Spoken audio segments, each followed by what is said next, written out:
Hello guys, welcome to Sandhya's Lifestyle. எல்லாரும் எப்படி இருக்கீங்க? Hope you are doing good. நானுமே ரொம்ப நல்லா இருக்கேன். ஸோ என் வீடியோ பார்க்கறதுக்கு முன்னாடி என் சேனலை யாரெல்லாம் என்ன சப்ஸ்கிரைப் பண்ணாமல் இருக்கீங்களோ ப்ளீஸ் சப்ஸ்கிரைப் பண்ணி வச்சுக்கோங்க. அப்போ தான் நான் போகிற வீடியோலாம் நீங்கள் மறக்காமல் பார்க்க முடியும். ஸோ இன்றைக்கி நம்ம என்ன வீடியோ பார்க்க போகிறோம் அப்படின்னா எல்லாருக்கும் ரொம்ப யூஸ்ஃபுல்லான ஒரு வீடியோ தான். அது ஒரு கேர்ள்ஸ்க்கு ரொம்பவே யூஸ்ஃபுல்லாக இருக்கக்கூடிய ஒரு அமேசிங்கான ஒரு ஹேர் பேக் தான் இன்றைக்கி நம்ம பார்க்க போகிறோம்.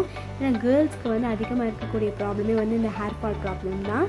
ஸோ ஹேர் ஃபால் நிறைய விஷயத்தினால நம்மளுக்கு நடக்கும். நம்ம சரியாக தண்ணி குடிக்காதனால, நம்ம டெய்லி டஸ்ட்டில் ட்ராவல் பண்ணுற தொட்டு, நம்ம ஹெல்த்தி ஃபுட் சாப்பிட்ற தொட்டு, இந்த மாதிரி நிறைய ரீசன்ஸ் இருக்குது. ஸோ அதுக்கு இடையில நம்ம ஒரு நல்ல ஹேர் பேக் போட்டால் தான் இந்த ப்ராப்ளம்லாம் தாண்டி நம்மளுக்கு நல்ல ஹேர் க்ரோத் ஆகும்.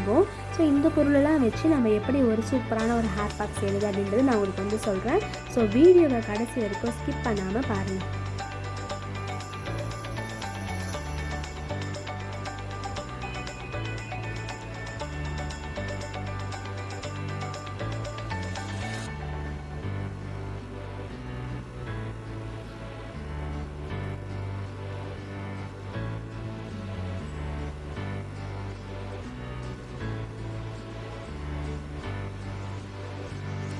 ஸோ ஃபஸ்ட்டு செம்பருத்தி இலை ஒரு 10 to 15 செம்பருத்தி இலை எடுத்துக்கோங்க. உங்கள் ஹேர் லென்த்துக்கு பேஸ் பண்ணி நீங்கள் எடுத்துக்கோங்க. அடுத்ததாக செம்பருத்தி பூ எடுத்துக்கோங்க. செம்பருத்தி பூ 2 to 3 செம்பருத்தி பூ எடுத்துக்கோங்க. இந்த இலை பூ ரெண்டுமே உங்கள் ஹேர் ஃபாலில் நிறுத்தி ஹேர் ரொம்ப திக்காக உங்களுக்கு வளர்கிறதுக்கு ஹெல்ப் பண்ணும்.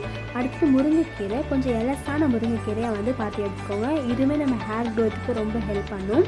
அடுத்ததாக ஆலோவேரா எடுத்துருக்கேன். இந்த ஆலோவேரா நம்ம ஹேரை ரொம்ப சாஃப்டாகவும் சில்கியாகவும் மாற்றும். ஸோ ஹேர் பேக்கு ரொம்ப முக்கியமான ஒரு பொருள் அது. அடுத்ததாக ஓவர் நைட் ஊற வச்ச வெந்தயம். இந்த வெந்தயத்தில் நிறைய நம்மளுக்கு பெனிஃபிட்ஸ் இருக்குது. நம்மளோட ஹேர் ஃபாலையும் நம்மளுக்கு இது க்யூர் பண்ணி ஹேர் நல்லா வளர வைக்குது. அது மட்டும் இல்லாமல் டேண்ட்ரஃப் ப்ராப்ளமையும் க்யூர் பண்ணுது. இது எல்லாத்தையும் நான் இப்போ மிக்ஸியில் ட்ரான்ஸ்ஃபர் பண்ணியிருக்கேன். இப்போ இது எல்லாத்தையும் நம்ம நல்லா பேஸ்ட் மாதிரி அரைச்சி எடுத்துக்கலாம். அதுக்கு முன்னாடி வெந்தயம் ஊற வச்ச தண்ணியை கொஞ்சம் ஆட் பண்ணி நம்ம நல்லா பேஸ்ட்டாக அரைச்சி எடுத்துக்கணும்.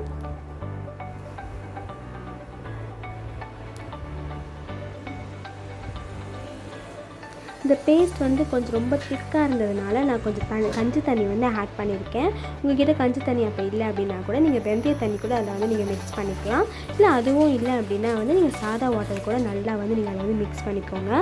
மிக்ஸ் பண்ணிவிட்டு இந்த பேஸ்ட்டை நீங்கள் உங்கள் தலை ஃபுல்லாக நல்லா அப்ளை பண்ணிக்கணும். இந்த மாதிரி அப்ளை பண்ணிவிட்டு ஒரு 30 minutes அப்படியே ஊற விட்டுருங்க. 30 minutes கழிச்சு நீங்கள் நல்ல ஒரு ஹேர் வாஷ் எடுத்துக்கோங்க.